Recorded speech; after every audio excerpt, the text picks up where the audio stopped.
better when I sign happy, if I'm standing up tall and smiling, or when I'm slouching on the ground. Today I'll be going over 3 different areas of sign. Simple signs commonly known by many of us, demonstrative and instructional sign, and ASL or American Sign Language. First, I'll be going over commonly known simple signs. These are signs you may use every day and not even realize it, like shaking your head no, nodding yes, come here, peace, good, bad, I don't know, okay, and hang this.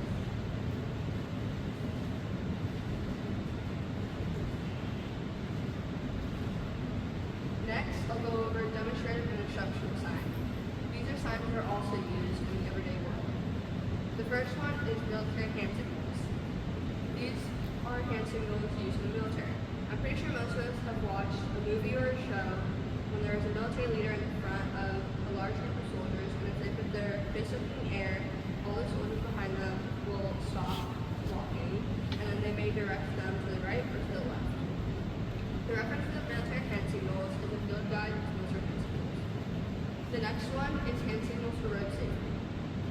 These are for when you're in your car and your brake lights go out or your turn signals aren't working, or you may be on a motorcycle or a bicycle. You can have your arm up for turning right, arm out for turning left, arm down for slowing down or stopping, and arm out diagonally for if there's a hazard in the road. And the reference for the road safety ones are AAA. The next ones are for operating a forklift. Operating a forklift can be very loud and dangerous, so you need to ensure you get your dog done correctly and safely. So they use hand signals. And the reference for these ones are ihsa.ca. The next one is road traffic safety signals. These ones are for, let's say you're in town and the power goes out, so the street lights, the stop lights aren't working. You may see someone in the middle of the road directing traffic. They may tell this direction to stop and this direction they can go. They'll give each direction their own turn to go. And the reference for these ones are ES4 Security and Services.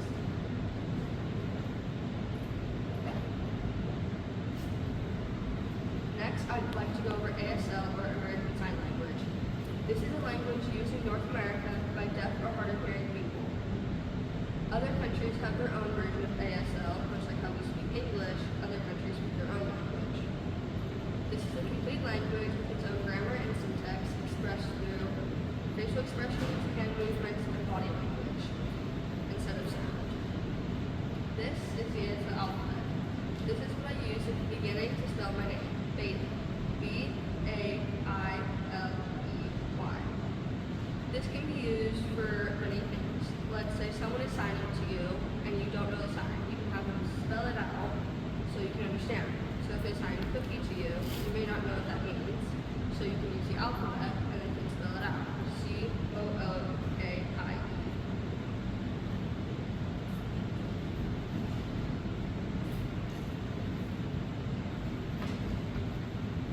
Next are some simple sign language signs.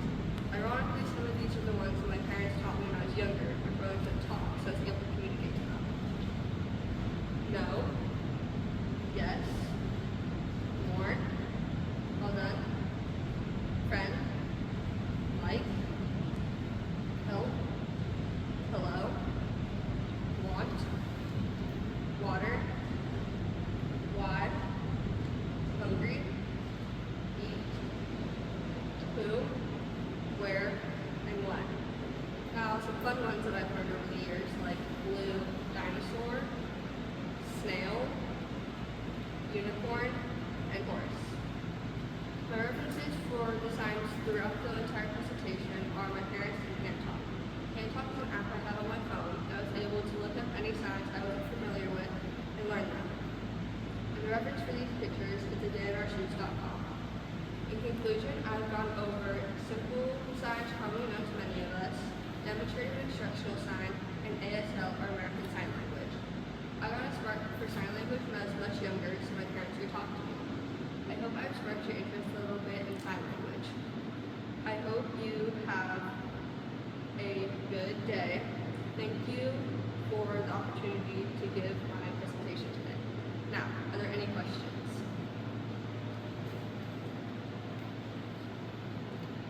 Do you plan on having a career to use in using sign language? The question has been asked, do I plan on having a career to use sign language? Maybe. It depends on, I'm planning to be an ear doctor when I'm older, so if I find someone that is deaf, I can communicate to them through sign language, but that's my main career. So if you go to another country, how much is interchangeable?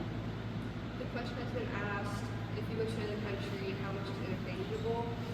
I do not quite know at this moment, but I'm feeling some of it may be the same, or there may be lots of different signs, but I can try and look it up and get back to you. Where did you learn sign language from? I mean, I know you mentioned your parents when you were younger, but do you do some of this like on your own study, or do you take a class? The question has been asked, where do I learn sign language? I have mainly learned it from my parents. I look it up on my phone sometimes, but I'm wanting to do a class up at the college for sign language. Mm-hmm. Good job. Very encouraging.